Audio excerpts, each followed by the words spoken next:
Magandang araw sa inyong lahat. Gusto ko lang pong batiin ang ating mga kaibigan at shoutout sa inyo, sila ay makikita ninyo sa screen. Kung kayo ay baguhan sa ating YouTube channel, ay huwag ninyong kalimutan na mag-like, share and subscribe.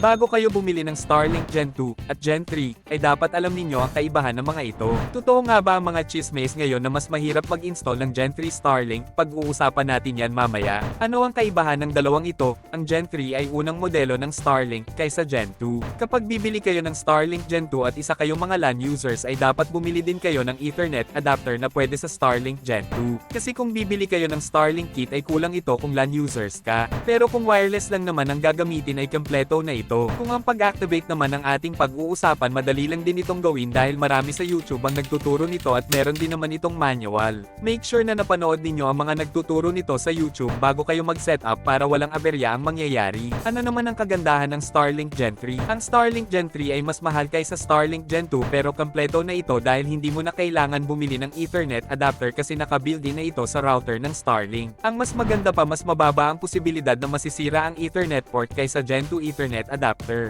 Dahil mas upgraded ang Starlink Gen 3, mas marami ang mga bumibili nito sa ngayon kaysa Starlink Gen 2. Ang pag-install naman, nasabi ng karamihan ay mas mahirap itong i-install or i-setup ay nagkakamali sila sapagkat easy lang din itong i-setup gaya din ng Starlink Gen 2. Kaya huwag kayong mag-alala pag nakabili kayo ng Gen 3 Starlink dahil ganun lang din ang pag-install nito ng Starlink Gen 2. Yaon nga lang dapat din nating i-search ang magandang pwesto gaya din ng Starlink Gen 2. Hindi ito problema sapagkat meron namang applications na gagamitin para makita ang good connection side bago natin ito ma-set ng final. Sa ngayon trending ang Starlink sa buong mundo pati sa bansa natin sapagkat ang mga taong nasa bundok na walang ka-signal ngayon ay abot na dahil sa Starlink. Kung gusto nyong bumili ng Starlink ay may link tayo sa baba ng ating video or description at meron din tayong mga link ng mga peso wifi na pwede nyong pagbilhan. Kaibigan, huwag mong kalimutan i-subscribe at mag-like ng ating video at mag-share na din. Maraming salamat and God bless sa inyo.